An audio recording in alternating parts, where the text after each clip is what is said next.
guys! Today we'll be recapping a story called I Don't Know the Original. I'm too busy trying to make a living. Please like the video and subscribe to the channel. It helps us a lot. Enjoy! Even though she came from a humble background, the eldest daughter, Lee Soon-jung, made it a point to attend a prestigious university in the hopes of one day becoming wealthy. After graduating, she was able to secure a job in a prominent firm, so her hard work clearly paid off. But I suppose you could say she took working hard to a whole new level. She died at 27 due to overwork. After that, she found herself in the world of the novel she used to read during her commute. But her character has no connection to the story at all, as she is just the wife of a rural baron. The novel features a female lead regressor on a quest for revenge against the emperor who hurt her. She teams up with the second male lead, and together they plot to take down the emperor. In the end, she happily crowned the third prince as the new emperor, and our girl Penelope ended up marrying a northern rural lord. Sadly, her husband was killed by a monster just a month after their wedding, and the shock brought back memories of her previous life, along with the realization that she is in a novel. You know what's worse? She remembered everything just as the novel was wrapping up, which left her with no time to plan her life. Now she has to embrace the reality of being a baroness in the northern countryside. With her husband now gone, Penelope is stepping up to take care of the people in their territory, especially with winter approaching. With her understanding of the novel, she feels sure that selling turnips and herbs will help them get through the winter. After that, she plans to adopt a descendant of her husband, Baron Halo, and pass down the estate so she can retire young and live her dream of becoming a young and wealthy retiree. Or so she thought. Have you ever wondered about what happens to the side characters after the main lead gets their revenge and happy ending? Penelope's situation is a perfect example. Their estate is currently facing financial challenges due to the situation the female lead created when she opened a bridge connecting their nation to the eastern continent and formed a trade alliance with them. Now, merchants from the east with affordable and high-quality herbs can enter their nation, leading the people of the empire to praise the female lead for making potions accessible. However, this has put small northern territories, which depended on selling herbs for their finances, on the brink of bankruptcy. Yup, these are the consequences and harsh truth of the main character's actions. Penelope is currently in a crucial meeting with her vassals, and she discovers that they only have 10 days' worth of emergency rations. With winter nearing, the threat of monsters increases, so they need to consider hiring mercenaries and using magic stones, both of which are costly. On top of that, they need firewood and water to get through the winter, which is making Penelope think about whether she should just leave right now. She begins to fidget a bit, but then she comes up with a great idea, and she declares that she will head to the Imperial Bank to secure a loan. Our lovely girl with long brown hair walks into the bank with such grace. But inside, her thoughts are a whirlwind. Her inner demon urges her to run away, while her angel encourages her to stand strong for her people. Angel comes out on top as Penelope, unable to turn her back on the people, chats with the branch manager and asks for a loan. The manager understands that the Halo territory mainly relies on income from herbs and taxes collected from residents. However, given the unfortunate circumstances of this year's harvest, which has been affected by the merchants of the East, he feels pretty sure that the Baroness will struggle to repay the loan. With that in mind, he mentions that using the farmland as collateral, he can only lend her 100,000 gold, which really isn't enough to help with the Halo's territory situation. Penelope begs him to reconsider and be a bit more accommodating, but this only makes the branch manager irritated, reminding her that the bank provides loans based on profitability. He gives her a playful smirk, mocking her that being a noble doesn't mean he has to bow to her. This almost prompts her knight Cain to draw his sword, but Penelope quickly stops him, declaring that she'll put their castle up as collateral instead. Sir Cain is on the verge of stopping her, but he chooses to remain silent when he notices the urgency and fear in his lady's eyes. This realization hits him hard. Not taking action now could mean the end for their people. The branch manager becomes interested and inquires about the amount of money she needs, prompting our girl to confidently request 1 million gold with a repayment period of 1 year. This immediately makes the branch manager all smiley again as he writes the contract with a monthly interest rate of 10%, which Penelope accepts as long as he pays in imperial gold coins, prompting the guy to freeze in shock. Following the emperor's death, issues like rising prices emerged, leading to a drop in currency value.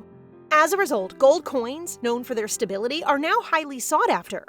The manager explains that he can't provide her with gold coins because there isn't enough gold in the vault, so he can only issue her a check instead. If that's what he says, then Penelope can't do much about it. However, she does mention that she'll just head over to the demo bank instead, which happens to be their rival bank. The man quickly takes back his word, and before Penelope has a chance to change her mind, he asks her to write their contract right away. Penelope finally has money to save them, so her next challenge is figuring out how to pay it back in a year. Her next move for now is to head to the stock exchange, and she happily mentions that there's a stock that could suddenly rise. It's time to reap the benefits of knowing the novel. Penelope is now standing in front of the Renberg Trading Company, taking in the atmosphere of this medieval stock exchange, and then goes to quickly search for the catalog. Once she obtains it, she goes through each company looking for stocks. Penelope's eyes widen as she notices the Durick Railroad Company, which appears familiar to her, and a smile runs across her face as she recalls that this is the railroad company where the female lead had made a secret investment. She then notices that the share price is still relatively low due to its recent establishment, and she calculates that one share costs 50 gold.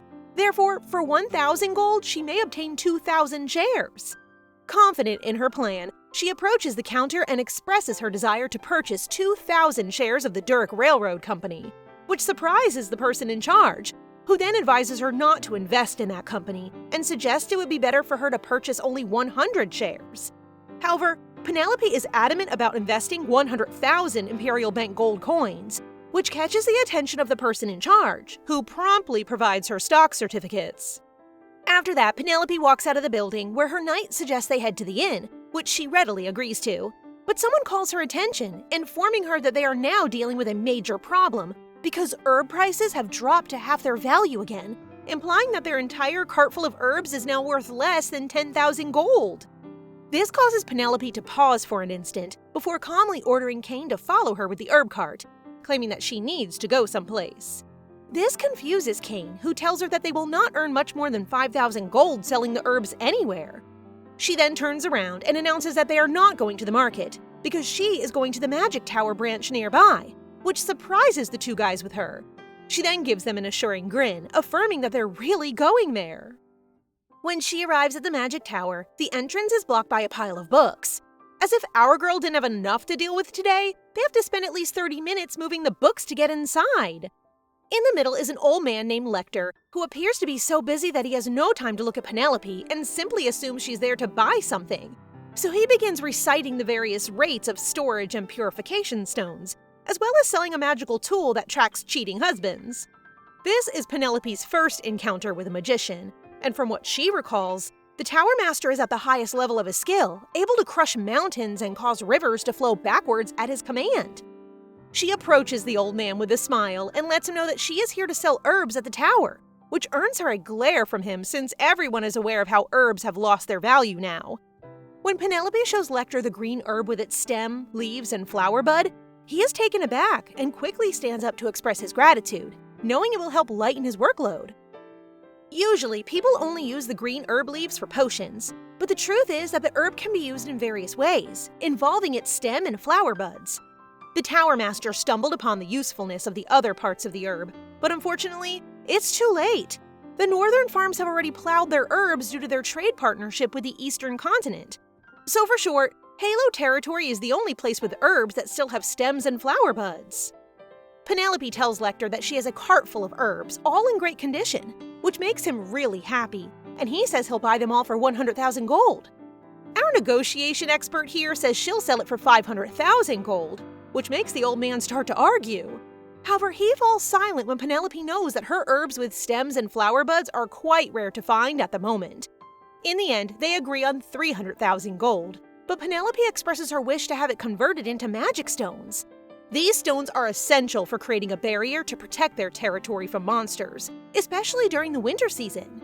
Next, she needs a mage to install the magic stone barrier, so when the old man mentions that it'll cost an additional 100,000 gold, she decides to purchase only 200,000 worth of magic stones so she can afford to hire the mage. She gets a thumbs up from Lecter, and he wakes up the man who's buried under the stack of books.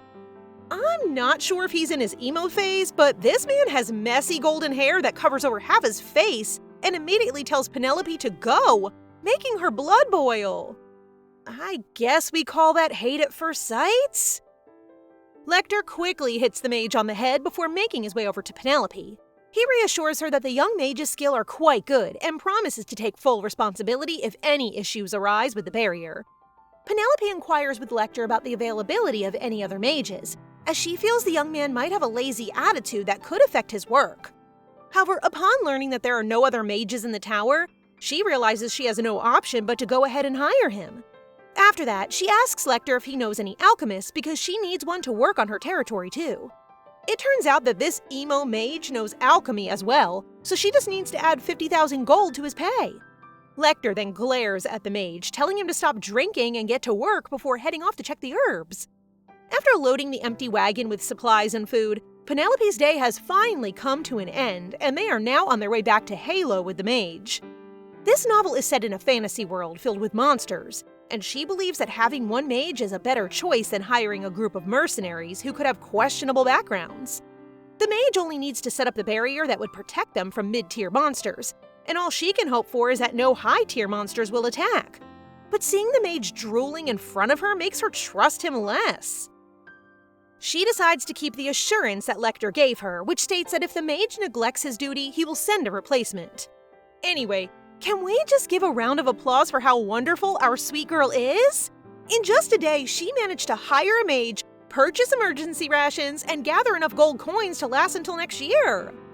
Penelope believes that the Dirk Railroad stocks will rise by next autumn, since the leads will have their happy ending, meaning that all of the female leads' hard work will be rewarded, one of which is the success of her railroad business. She falls asleep wondering about what she would do when she becomes wealthy, but she awakens when she hears the mage, so she glances and sees that he is speaking to someone via a communication orb or something. Penelope hears him ask sweetly, "Are you awake?" and feels a bit confused, wondering if he's talking to her. She then realizes that this person is just like that boyfriend who can't seem to move on from his ex. She just listens to him mumbling about how he can't sleep and how he regrets that he only now realizes how precious their time together was. He then asks if she's happy now, while our girl is doing her best to keep her eyes closed and just pretend she didn't see or hear anything. A male lead who's heartbroken, huh? Interesting. When she returns home and tells everyone the good news about how she was able to take out a loan, everyone is overjoyed. But when they ask how they would repay it or what collateral she offered, our poor girl gets the chills. Still, it's now or never, so she confidently reveals that she used the castle as collateral, that they must repay the loan in a year, and that the interest rate is 10%, prompting all of the vassals to gasp before yelling at how foolish her plan was. Fortunately, the Halo treasurer is there to calm everyone down by informing them that no bank would ever lend an estate near bankruptcy for free. Thus, they should have predicted such a crisis, which the chief administrator agrees with, prompting everyone to pause and consider. The treasurer walks up to Penelope and promises to do his best to help her repay their debt. So when she mentions that they need merchants, he agrees to bring her the merchant guild leader. Following that, she allocates 100,000 gold to the treasurer to purchase food for the estate's residents, as well as 200,000 gold to pay their guards and staff. So their only problem for now is to purchase firewood for the castle. The stone-walled castle and the estate's residents' homes have features that enable cold wind to pass in, making it so cold that they can't even remove their shoes indoors. However, as a modern-day girly, she knows that the installation of an underfloor heating system will solve this issue. She wishes to discuss this with the mage, who is currently sleeping, so she gives an order to ensure he is fed well and summoned to her office right away. However, this heartbroken emo mage is a bit more challenging than she thought, as he has such specific food preferences that it gives Penelope a headache. So she decides to just have them call the mage to her office.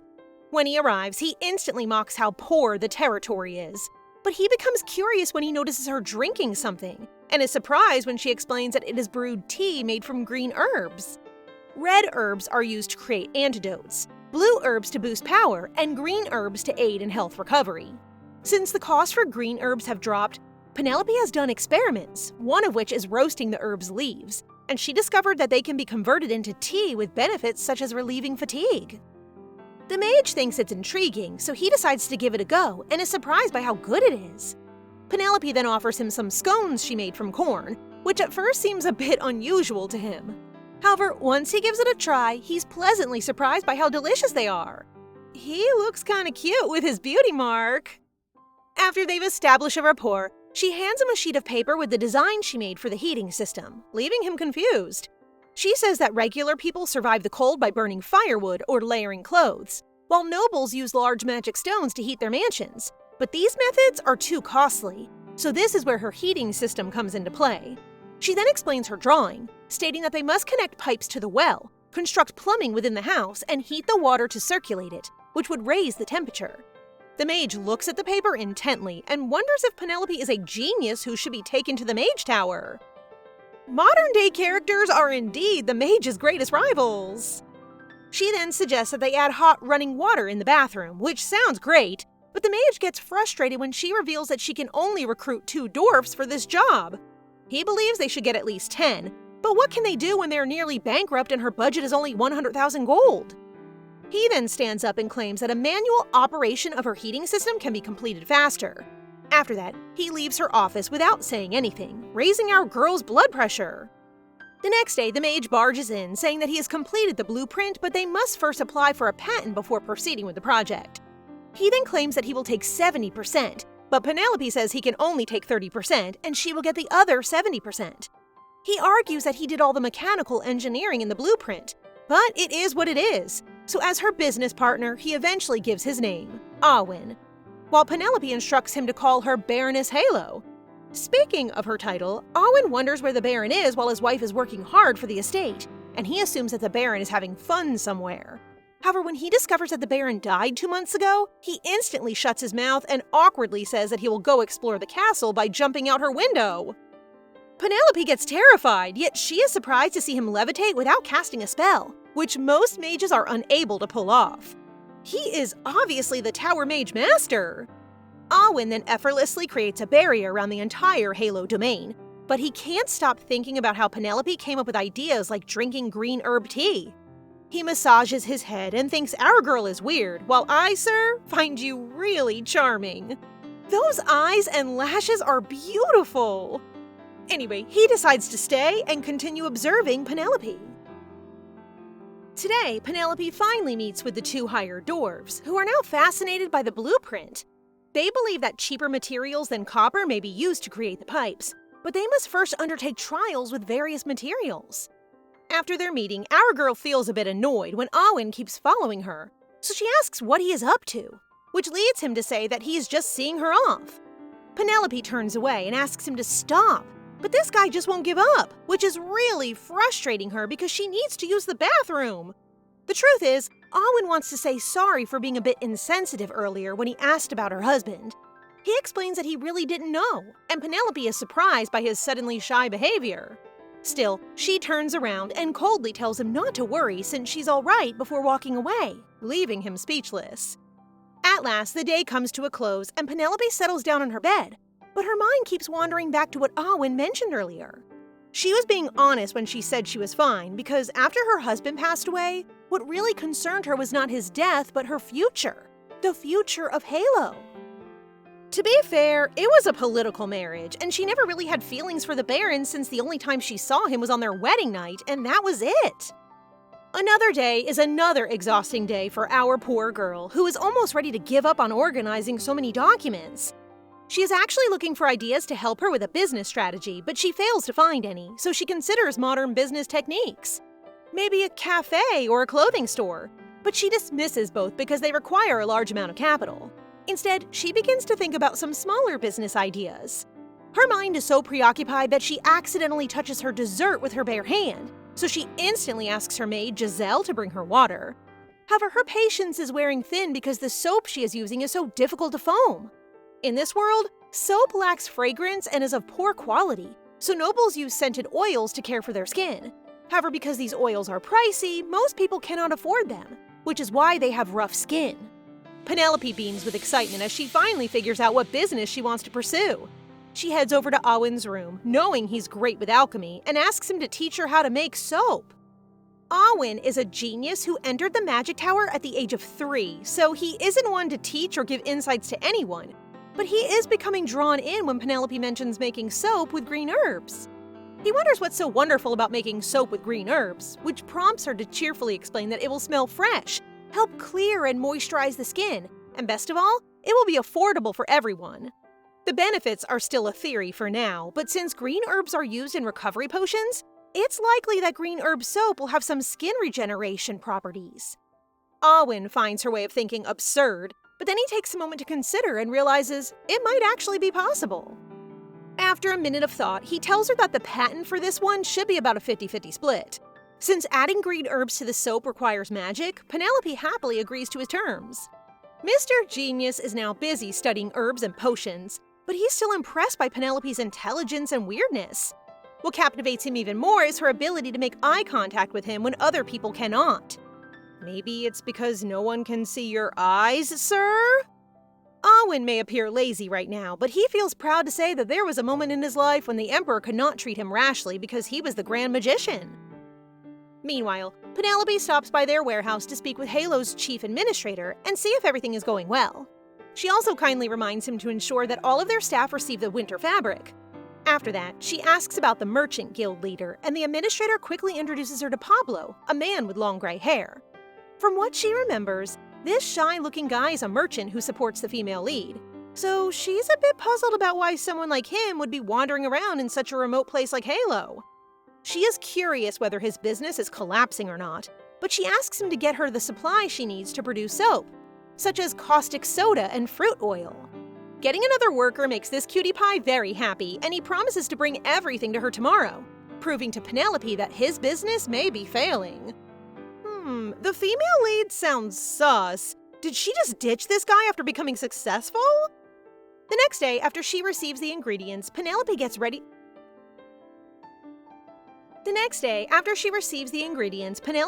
to make soap, and she's surprised when her two maids arrive to lend a hand. Penelope doesn't want to disturb them since they are already managing a workload meant for 5 people. But it seems they really adore their baroness and are now eager to help. Just as they are getting ready, Awin shows up and asks the 3 ladies to join him in a grand, vintage-looking room featuring a huge clock in the center. Penelope can't believe her eyes and is shockingly curious about why those things are in the Halo Castle, which prompts Awin to casually inform her that it's his workshop and that he opened a portal linking it to the Halo Castle. She trembles as she takes a step forward into the room, wondering if it is safe for her to continue, prompting him to suggest that she touch anything to see what happens. His reply just makes her more anxious, causing her to freak out, thinking there's an issue like maybe she'll be trapped and won't be able to get out. Seeing how she's reacting, Awin chuckles and reassures her that it's not going to happen. Once the ingredients are arranged, everyone gears up to start working, and the process is simple. After combining equal parts water and caustic soda, transfer it to a wooden mold and mix in the fruit pulp and oil. The next step is to add drops of the herb essential oil Awin extracted himself, and then they simply wait for it to harden. Penelope acknowledges Awin's hard work and the maids' efforts, instructing them to leave now that they have finished. Awin then casually mentions that she can also leave, which makes her realize that he continues to speak to her in an informal manner. She then brings up that she'd like the soap they're making to have a bit more fragrance, which leads Awin to explain that it's entirely possible by just adding different scented oils, but he thinks it would be a good idea to check if the green herbs in the soap really have any benefits. Penelope agrees with him and instructs him to do it, prompting him to halt for a moment, feeling that a mere baroness doesn't respect him, the Tower Mage Master. Yup, disrespect deserves disrespect. He bluntly tells her that if she wants respect from him, she might as well forget it, since he is not the kind of person she should be chatting with casually. However, she cuts him off, asking for his name again, and he answers without a fuss. She then explicitly tells him that he can call her Baroness Halo, but to her surprise, he protests that her title is too long and asks for her real name. She then tells him that he can call her Penelope, which he quickly accepts. Personally, I like this. I like how they didn't fall in love, blah blah, so quickly. A day later, the soap is ready for them to try. The maid starts by washing their faces with it, and everyone is satisfied. They then all smell the soap, and their opinions differ. Someone believes it's not awful, someone likes the green herb scent, and another dislikes the herbal smell, prompting Penelope to conclude that the aroma must be improved, but seeing Awin sleeping in one corner irritates her. She can't help but wonder who could have dumped him so badly or if his heartache has anything to do with the Tower Master, which prompts her to suspect Awin as the Tower Master. After looking at Alwyn, Penelope believes that he does not resemble the Tower Master, so she dismisses the possibility that he is the Tower Master. She then requests that the maids use the green herb soap for a week to see the results, which they all readily accept. Following that, she expresses her goal to include orange and rose smells into the soap, resulting in 2 separate variants. This causes Alwyn to react, as they must first test the efficacy of the green herb soap. But Penelope is confident that the soap is beneficial, as shown by the maid's clear complexion. To make orange soap, they need to make essential oil by melting orange peels from scratch, which is inefficient if they're manufacturing it in volume. So he proposes they buy a sample of the essential oil instead. Penelope likes his plan, so she decides to meet the merchant again, and she swiftly turns around to check it out, while Alwyn just takes a mental note how workaholic she is. Soon after, Penelope informs the merchant that they need orange and rose essential oils, with intentions to progressively place orders for jasmine and lavender as well. Her plan to produce soap using essential oils surprised the merchant, who is aware that nobility appreciates perfumes and that soap is pricey for commoners. So he wonders how Penelope came up with the idea and swiftly inquires about the effects of the soap she will be producing. She claims that the soap will smell nice, but they still need to evaluate its effectiveness. Despite knowing that orange peel is helpful for pigmentation and anti-aging, the rose oil is beneficial for relaxation. She decides not to mention these benefits and instead asks when her orders will be ready.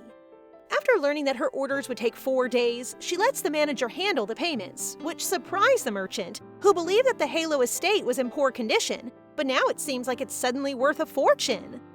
2 weeks later, Penelope's maid knocks on her door to inform her that they want more herbal soap, which makes her delighted. However, she informs them that they would have to wait a little longer because they will soon be producing the soap in bulk at the estate, which pleases everyone. Suddenly, Alwyn abruptly walks into her office, informing her that the dwarves are starting to do things right, meaning that they were able to build the boiler and hot water pipes. Penelope can't help but compare him to a happy puppy, while he goes on to tell her that the dwarves discovered materials for the pipes, and that if the heating system is built according to the design, the temperature inside will rise to 60 degrees, making it possible to build a greenhouse. She smiles and expresses her gratitude after learning that they may test the heating system before the first snowfall. The butler then announces the arrival of the merchant leader, and when Alwyn recognizes Pablo's voice greeting Penelope, he quickly checks the person and is surprised to see him there.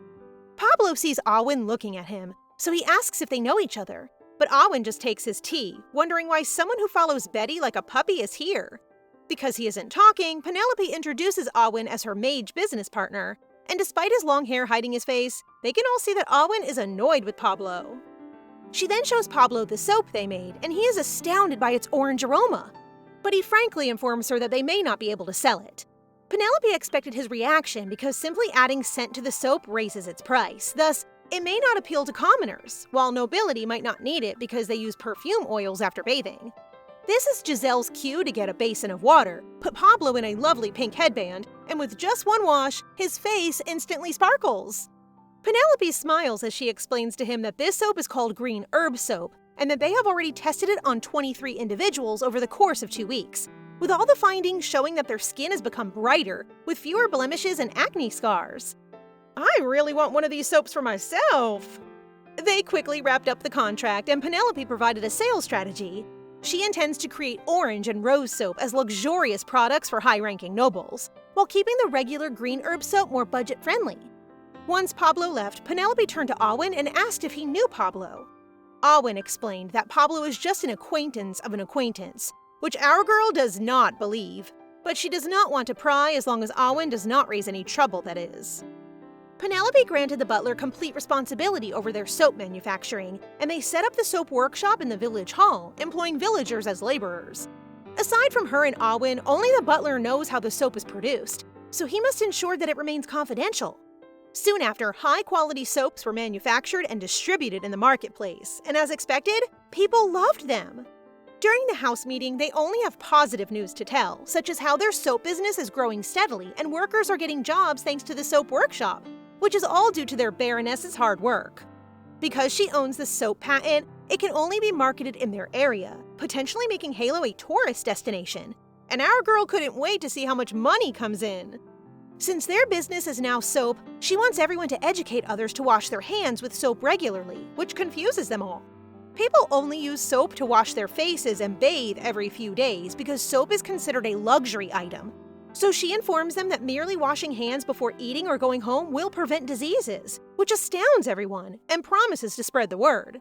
Sir Kane then reports that they have no problems protecting outside their domain now that Awin has finished the magic stone barrier, which shocked Penelope at how quickly the mage set it up, given how much mana it requires.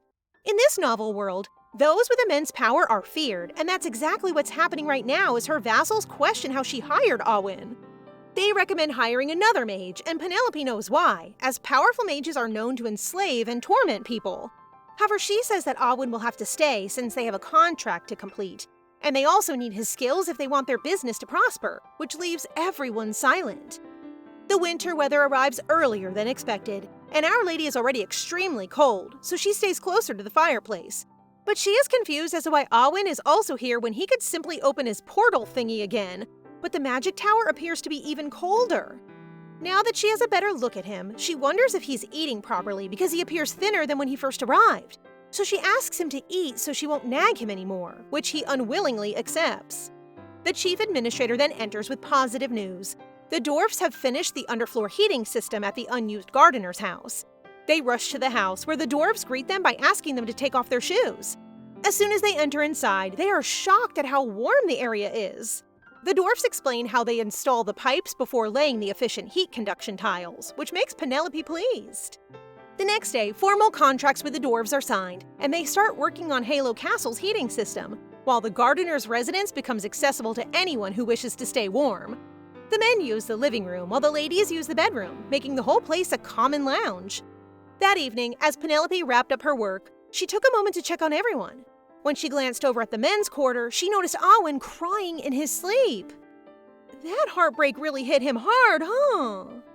The bedrooms in the gardener house cannot accommodate all of the maids, so some of them are staying with Penelope in her office, which already has a heating system.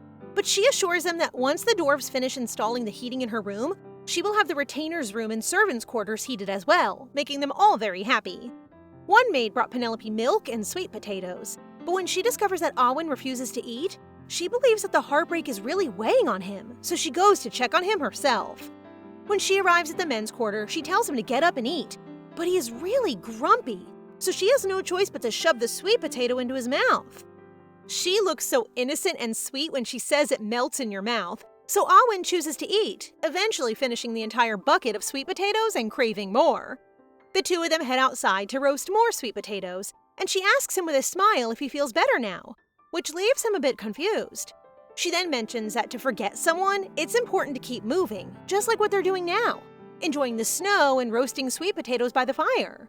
This makes Awin step away, surprised that she knows what he's going through. Penelope claims he makes it so obvious that everyone in the estate knows he's heartbroken. The truth is that Awin was so in love with the female lead, Betty, that he would do everything to see her smile, even if it meant giving up his life. But she didn't choose him, leaving him feeling betrayed. He finally decides to share his feelings with Penelope, voicing how he was ready to give everything for this woman. But he is stunned when, instead of calming words, she just responds that some things in life leave lasting effects. She then encourages him to let go of the past if he's not planning to change it. Instead, he should focus on living his life now, which really hits Awin. The next day, he joins her for breakfast, and it appears that her advice was effective, as he is now eating like there's no tomorrow.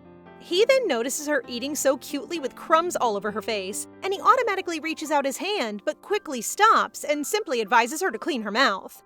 A recent widow and a newly heartbroken guy seem like an intriguing combination to me. After that, they have tea, and our girl enjoys doing so while watching the Knight's train outside, while Awin finds himself wondering why he, someone who usually prefers to keep his distance from others, except to Betty, doesn't mind when Penelope approaches him. He looks at her, but whoops, nothing romantic will happen right now since Giselle appears out of nowhere to open the window. It's time for Giselle to clean, and Penelope offers to help, but is swiftly reminded that she should rest. Suddenly, a wooden sword from outside nearly strikes Penelope, but Awin grabs it and smiles at her for saving her. Sir, how much must I pay to see more of those gleaming eyes and smile? Awin then gets serious as he warns the knights that sparring practice in the yard is no longer permitted, prompting them to bow as they express their apologies. Seeing him smile earlier makes Penelope blush as her heart races, quietly telling herself to calm down. She then asks if he has swordsmanship abilities, which he instantly denies, claiming that what happens is only pure reflexes. At that moment, she thinks he's a genius, which makes her recall that in the novel, Tower Master Arwen is also a genius who could have been a famous swordsman if he had picked up a blade when he was younger, but he shunned swordsmanship because he hated seeing blood. She then realizes that Arwen and Arwen sound similar, which shocks her. So she takes a closer look at him and discovers that while Arwen's appearance is untidy, his skin is fair, his shoulders are broad, and he is tall with a slim but toned physique. There's a big chance that Arwen is the Tower Master. Well, Arwen in the novel is like a happy puppy, so I understand why it's taking her forever to pick up his true identity. That day, Merchant Pablo is about to enter the Halo premises with the butler. But the butler's request that he take off his shoes makes him pause, wondering if he really has to do it. However, when his foot touches the floor, he's totally surprised and starts to wonder what kind of magic made that happen, since it's his first time feeling a hot water pipe. Pablo's eyes widen as the heating system feels like magic to him, prompting Penelope to reveal that the patent for the hot water pipes belongs to her and the mage Arwen, while the dwarves manage the production and installation. She continues to inform him that their business will soon grow and recommends that he have a proper conversation with the dwarves if he desires a share of it. Since they're talking business, this really excites Pablo, and before he leaves, he gives her a gift, hoping she will enjoy it. The sight of the coffee beans astounds Penelope, so he quickly assures her that he has also included instructions on how to brew them, but she quickly states that she already knows how and thanks him. This leads Pablo to look at her, aware that in the north, only the wealthy can indulge in coffee, and he discovers Penelope to be unexpectedly intriguing, but Arwen swiftly steps in to shoo him away. Once they are alone, Arwen notices Penelope's exhausted expression, so he says he'll stop being rude to Pablo from now on if it bothers her, which sounds weird to her. She quickly mentions that it doesn't bother her too much, and he nods in agreement since there's really no reason for her to care about the merchant. This makes her pause, and she starts to realize that Arwen might be feeling a bit jealous. His rudeness begins flashing in her mind, so she immediately brushes the thought and is sure that this guy is simply being petty, plus imagining being lovey-dovey with Arwen makes her queasy. After a few days, the construction of the heating system for her room and Arwen's is finally complete, so Penelope is now enjoying her tea in peace.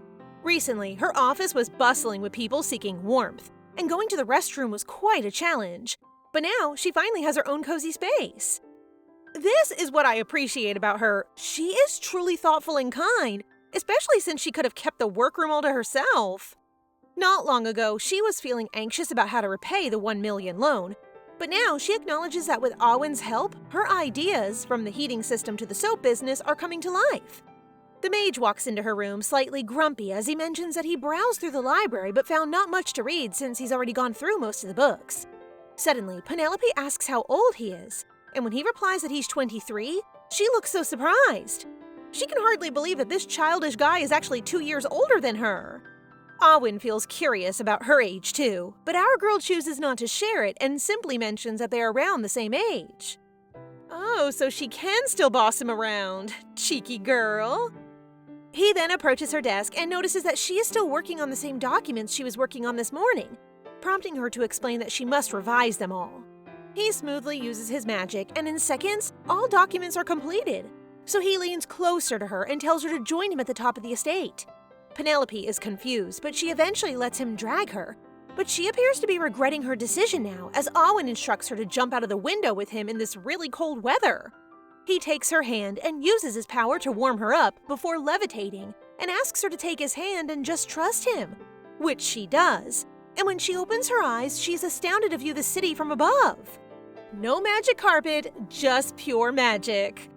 However, seeing that there is nothing under her feet causes her to get frantic, and she quickly clings to Arwen to the point where he can't breathe. And yep, this isn't a whole new world, shining, shimmering kind of night, as these two begin squabbling in midair. Arwen decided to land on a roof, and when Penelope sensed that it was safe, she looked around and fell in love with how the night sky complemented the warm light of the city. Seeing her so happy right now brings a smile to his face, and he hopes this will compensate for the advice she gave him.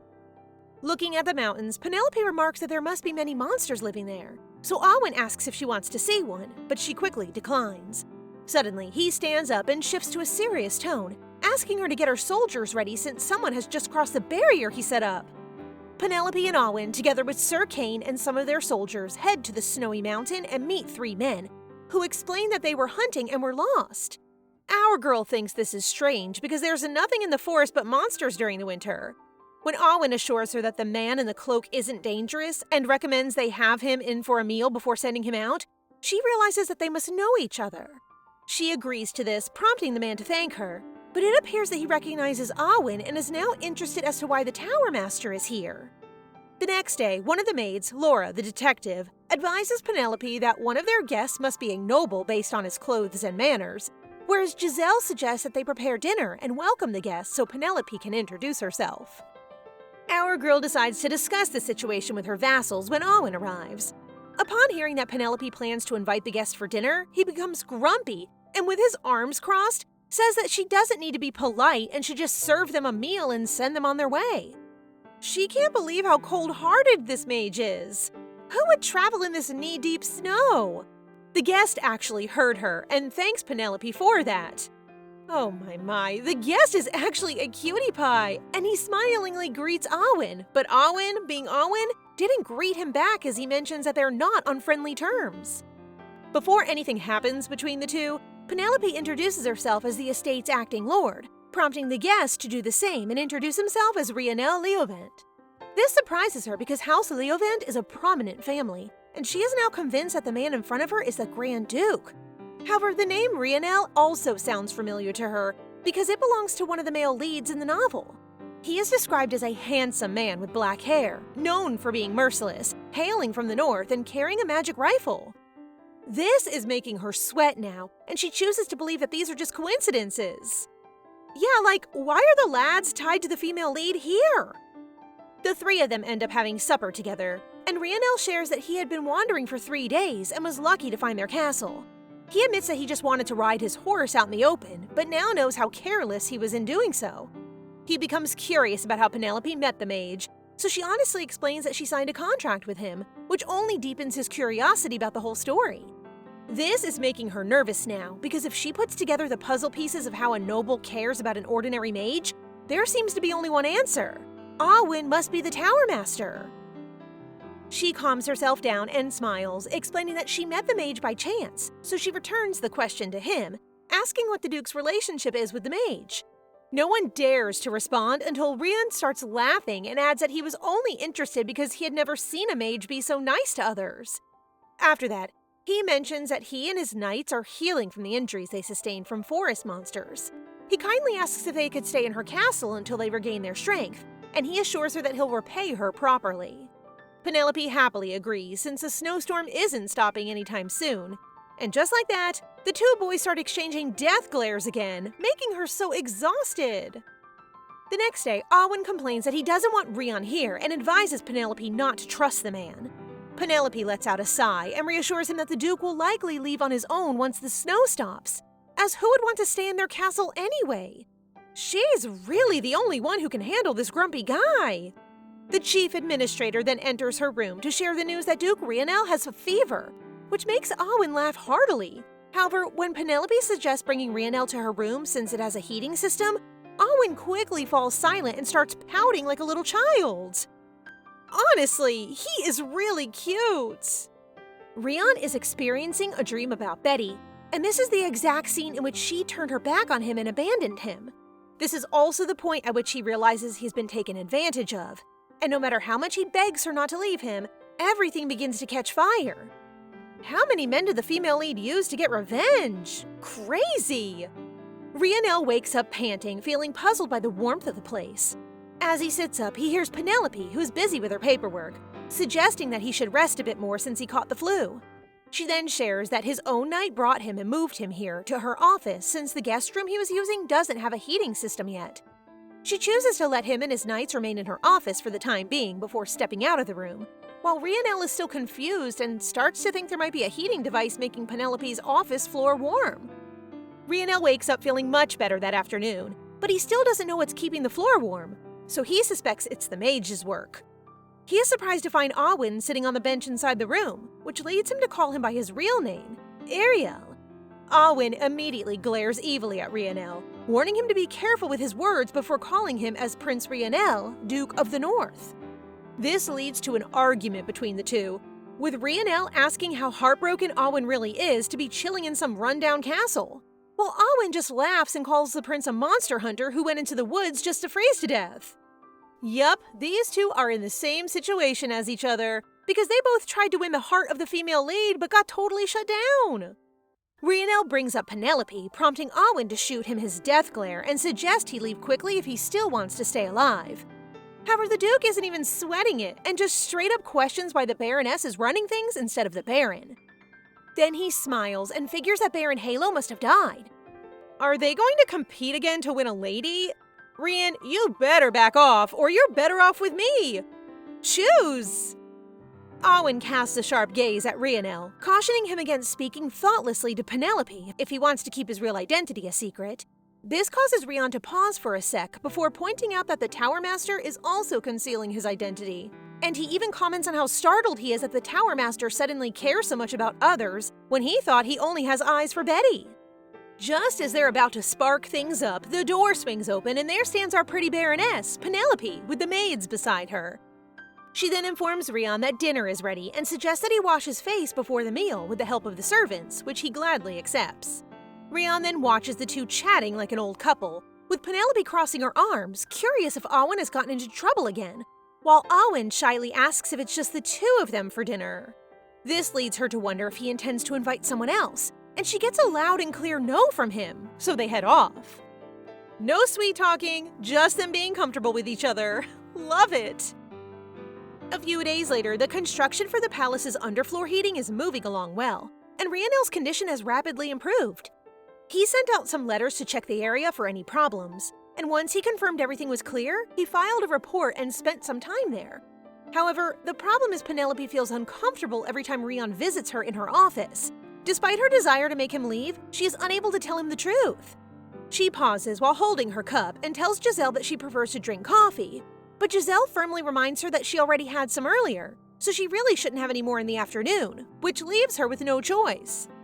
Knowing that Penelope enjoys coffee, Rhian smiles and expresses his desire to join her for her morning tea, as it's been some time since he last had it. Although she silently screams, "No!" she just tells him that she'll have a servant bring his coffee instead, which surprises Rhian but finds it interesting. She thinks that this will make Rhianel stop approaching her, but when she looks at him, he simply smiles innocently like a pure angel. Looking at him, Penelope can't help but blush a little since he appears just like the way the story portrays his beauty. But she shakes off that thought fast and tells herself not to get caught up in his charms. Rhianel apologizes for wanting to have coffee with her, but because she can't turn him down, she decides to make the most of it and playfully mentions that her time isn't free, so he must return the favor. This surprises him, but he promises her that he will certainly repay her for her kindness, and she happily agrees. Her honesty makes him laugh, which surprises him, and he quickly covers his mouth as he explains that he isn't someone who laughs or talks much either. My guy Alwyn then appears and sits next to Penelope, who appears to have gotten used to his presence, so she simply asks if he wants tea. However, no one can make tea right now because all of the maids are warming up like chicks in the conference room, so she decides to make it herself. Alwyn asks if she can even make tea, sparking a fight between the two before Penelope chooses to simply walk away and make it. Rhian then gets surprised when he catches sight of Alwyn, whose gaze was locked on Penelope, busy making tea. As the three of them drink their tea, Rhian mentions that he has noticed a lot of construction going on at Halo Castle, and assumes they are constructing this new heating system.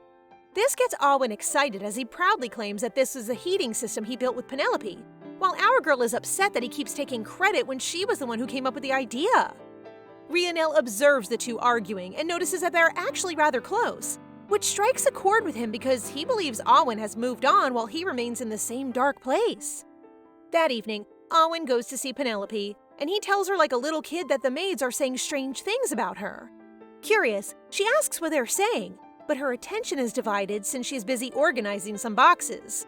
One crate nearly hits her head, but Alwyn quickly catches it before telling her that the maids are debating over whether she'll end up with him or Rhianel. The maids are having a great time, but don't worry, we totally ship you and our lovely girl here. As Alwyn puts the crate back on the shelf, he points out that he'll give the maids a warning for saying such things, as he believes Penelope might still be mourning her husband's death, which leads her to make a sour face. She then tells him not to worry about the maids, but he sounds really serious when he states that rumors like this could harm her reputation and honor. She actually thinks there's nothing wrong with it, as being in a relationship isn't so bad. Our guy is quite surprised to find out she has plans to meet another man. Absolutely she is! In this world, relationships are quite flexible. Widows can remarry, and nobles are free to have lovers. She's determined to make up for the fact that her previous life's work prevented her from really experiencing love, and she sees this second life as her opportunity to do it right. And you have our full support here! Honey, you deserve to love and be loved! Meanwhile, Alwyn's mind is racing, and imagining Penelope with another guy makes him uncomfortable. Someone is falling. Alwyn and Rhiannell have recently been coming together at her tea time, so she is doing her best to ignore them. She then receives word that Pablo has arrived for a visit and is already waiting in the hallway, prompting Rhiannell to ask whether he can also greet Pablo because he knows him. Before she can respond, they hear a loud sneeze outside, so she rushes and discovers poor Pablo freezing, who explains that the carriage broke down on the snowy road, forcing him to walk the rest of the way to the castle. Penelope instantly asks Giselle to accompany Pablo to warm himself in hot water.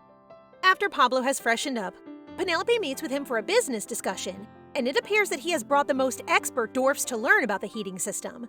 He has also sent green herb soap to noble families, including Countess Hans, the queen of high society. Penelope is overjoyed to hear such good news, so she invites Pablo to spend the night and dine with them. As someone he knows, Rhiannell is also at the castle, which surprises him. So guys, what do you think of this story so far? Please subscribe and turn on notifications for updates on this and all our other stories, so you can be the first to find out when they're out. Thank you so much for your support. See you in the next one!